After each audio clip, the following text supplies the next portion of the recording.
Season 4 of The Boys has wrapped up, and boy, it was an important season for all of us, because there just isn't enough talk these days about abortion, Donald Trump, racism, LGBT, conspiracies, vaccines, and the US elections. But fear not, Amazon is here to lecture you about corruption, with important original takes you definitely have not heard a billion times before in the last few years, such as Orange Man bad, racism bad, abortions good, LGBT, anti-vaxxers, and vote blue. And here I am, in my humble European flat, trying to wrap my head around why I have to endure such enlightening creative ideas in yet another entertainment product. Now that I have your attention with topics that people seem to like killing each other over, allow me to disappoint you because politics was the least of the problems with this season. I will get into it later, but I try to judge movies and TV shows based on the quality of the story, characters, writing, and execution first. More objective aspects of filmmaking, and then get into more subjective elements, like the morals and themes. So let's get into why I think Season 4 of The Boys was disappointing from a multitude of aspects, and why I think the political discussion around it has taken some wrong turns, and does not serve the audience well. But before we do that, please check if you are subscribed to my channel for more reviews, deep dives, and all things movies. It helps me out a lot. The two pivotal elements of The Boys that suffered the most this season are the story and characters. The lack of originality and new ideas is attempted to be covered by more and more over-the-top gross-out moments, gory scenes and depraved sex jokes. But behind the blood, the bodily fluids, and British slurs, there isn't much going on for most of the episodes. In the first episode of the first season, when A-Train runs over Huey's girlfriend, the shock value is off the charts. It was jarring and shocking, just like when we first witnessed Homelander's brutality, executing criminals and crashing planes, or when his milk fetish first came to light, or the Deep's depravity with Starlight and dolphins. I would argue that all of these moments and much of the first two seasons were infinitely more memorable than seeing Homelander laser up or tear yet another person in half, the Deep violating yet another sea creature, yet another character blowing up leaving their guts on Huey. And I could go on forever, because the whole season is just the writers trying to one-up themselves compared to the previous ones. The keyword here is desensitization. Desensitization is a process that diminishes emotional responsiveness to a negative, aversive, or positive stimulus after repeated exposure. To put it simply, things just don't hit the same after a while. And I think The Boys has reached that point.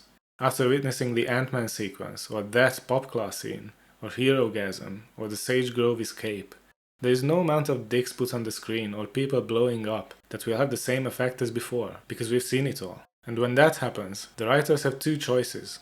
Wrap it up because that's all she wrote, or focus on a more exciting and engaging story and compelling character arcs, while maintaining the adult themes and jokes. Because you can't get away forever trying to one-up yourself if below the surface your story is weak. A great example of this, done right, is Breaking Bad, a show where in just a few episodes we had cancer, murder, people getting dissolved in acid, and characters mopping them up. But the show did not give in to the easy way out, of doing the same things over and over but more. Instead, they focused on enticing character arcs and a powerful story, while maintaining the shocking elements sprinkled rarely enough for them to hit just as hard after 4 seasons. The same cannot be said about The Boys. Sure, it's pretty funny to watch the splitting guy reenact the human centipede, and his clones getting chopped up with their dicks hanging out, and Huey getting BDSM tickled, but it just doesn't have the same shock factor as the previous seasons. Technically the scenes are new, but still, it's just more of the same. And the story isn't there to provide backup, as Season 4 is essentially a filler season. The plot summary would be the same as Season 3. The boys are looking for a new MacGuffin to kill Homelander. It's a virus this time instead of Soldier Boy, and Homelander is more and more unhinged and out of control.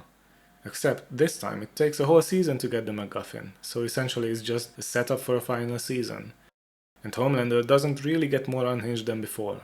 In Season 3 he pretty much came out as an asshole to the world, publicly, took more control of the company and murdered a civilian in front of everyone.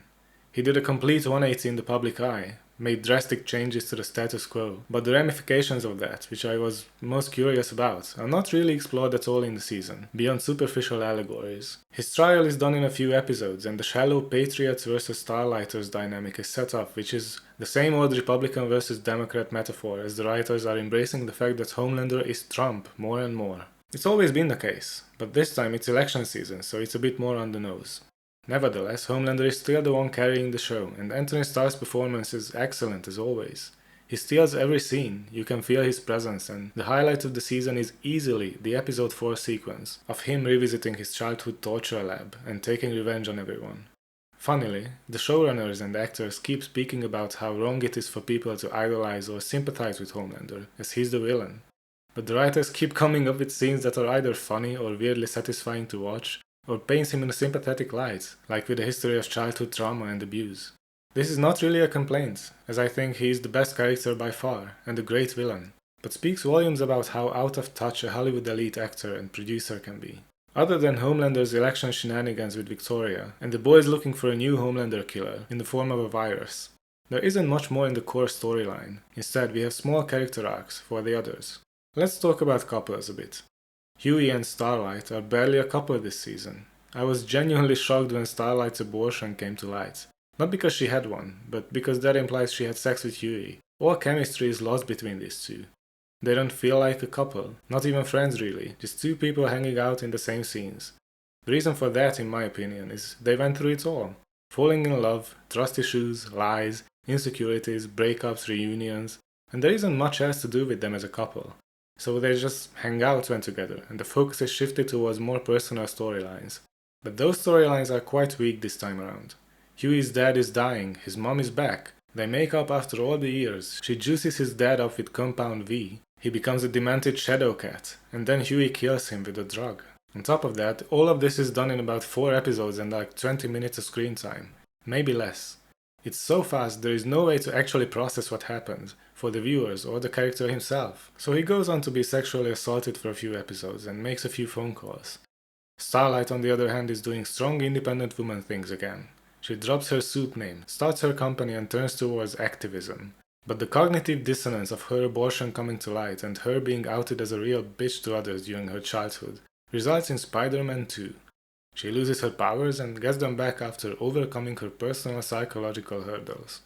Original, right? To avoid the fate of Huey and Starlight's awkward romance, Frenchie and Kimiko this season are a prime example of dead-end writing. These two went hand in hand throughout all the seasons and for good reason. A shared history of guilt and trauma, great on-screen chemistry, just overall nice themes of self-acceptance, moving on, and finding comfort in trusting others. Compared to the usually on-the-nose, sometimes even shallow characters and morals of the series, their story was always surprisingly deep, and clearly building towards them becoming a couple eventually. But all of that gets put on hold for most of season 4, as Frenchie is dropped into an out-of-the-blue forced gay romance with Colin, who just so happens to be a guy whose family got killed by Frenchie when he was working with the Mafia. I mean, talk about convenience. Coupled with the fact that this storyline clearly serves the purpose to stall the Kimiko romance a bit more, so they don't end up like Huey and Starlight, and to fill in the obligatory LGBT storyline with Maeve being gone. This was just abysmal. What makes it even worse is how the boys made plenty of jokes about forced inclusion previously, only to proceed with the most forced inclusive plotline imaginable. I'm a lot like you. I'm gay. Kimiko has a similarly contrived story with a girl from her past suddenly appearing at just the right spot and some pointless, repetitive themes of overcoming guilt, just for them to finally get together in the end after fillers for days. The best thing about this story was the audience reaction to me. Some hated Frenchie's plot for the sole reason of gay romance. Others, including me, felt like Frenchie and Kimiko's romance was actually well built up. They had great chemistry and felt disappointed after a token gay guy took her place. Of course, this brought out the White Knights of Pride Month, stating that actually Frenchie and Kimiko are more like family, and Frenchie's previous bisexual implications are enough to warrant gaslighting themselves and others into forgetting 3 seasons of chemistry and clearly romantic setup, and getting embarrassed when I was proven right with the final episode. As for the rest of the boys, MM is a mess as usual. He has a rough time balancing being a boy and his private life, as usual. And bickers with Butcher about leadership and responsibility, as usual. More of just the same. Butcher is also a mess, as usual. Has a hard time balancing his hate for Homelander, his love for Becca, and his sense of responsibility with Ryan, as usual. And has some rogue ideas about how to handle the situation, as usual. More of just the same. Except his story is a bit more compelling as his V'd-up tumor has a life of its own, and he hallucinates the comedian and his wife from time to time, which made for an entertaining but predictable reveal. Ryan is struggling this season, as usual. He flip-flops between his dad's influence and Butcher's, as usual, and has a hard time dealing with his power and his newfound fame, as usual. Again, plotlines we have seen before, but they keep stalling or going nowhere or just becoming setups for the next season. And the list goes on. Deep keeps doing degenerate things with an octopus. A-Train has a hard time balancing his guilt, his family roots, and tries to do some good. Nothing we haven't seen before. The new arrivals aren't anything to write home about either. Sage is a classic example of a supposedly smart character, written by, well, simple-minded people. She's like a fantasy of a dumb person, of what it must be like being smart. And the result is a superhero whose power is knowing the script, and constantly claiming it was all part of her master plan. She does not demonstrate a sense of genius, other than the ability to read basic social cues, knowing a bit about psychological manipulation, and the Sherlock Holmes rip-off sequence of deduction. Firecracker is supposed to be the opposite of Sage. She is essentially a mix of Marjorie Taylor Greene and Alex Jones. She represents the great boogeyman of Eric Kripke, the American right. Her talking points are exaggerated caricatures of right-wing talking points, and she is here to make fun of Christian conservative Republicans. Something we have never seen before in this show. And at this point I just can't avoid talking about politics for a bit. The Boys has always been a strongly liberal show.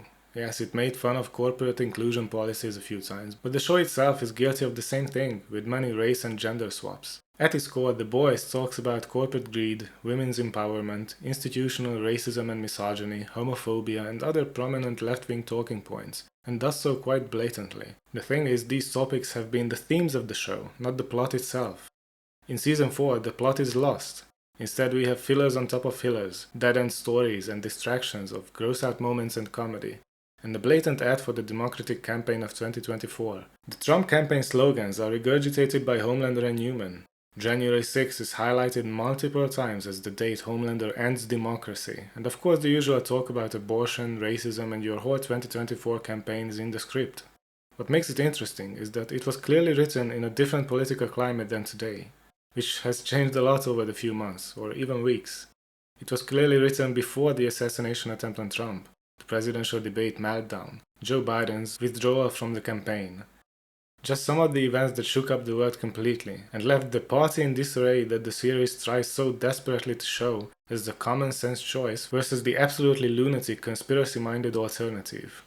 Look, I'm not American, my life doesn't revolve around American politics and problems, and I don't even mind left or right-leaning politics in any show or movie, as long as I feel it comes from a place of goodwill, and more importantly, has a great story and strong characters to back it up. The Boys Season 4 has neither.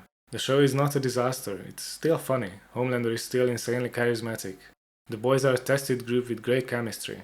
But Season 5 needs to amp up the quality of the writing if they insist on current day politics, and I think it would do the showrunners good to actually leave their echo chamber for just a week and realize the world is not black and white, red versus blue, right versus wrong. The truth is often not as simple as it looks, and an extremely divisive standpoint might not be the best for the audiences in a world where more and more people are killed, beaten, and prosecuted for their beliefs.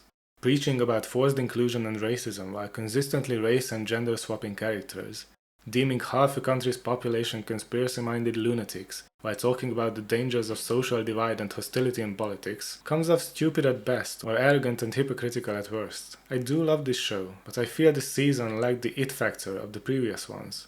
The writing fell off, and there was just too much filler and stalling. I genuinely hope they step it up for the final season. But what do you think about The Boys Season 4? Do you think it adds fuel to the fire? Do you agree with my grim look at the lackluster story and characters? Let me know in the comments below, and see you soon.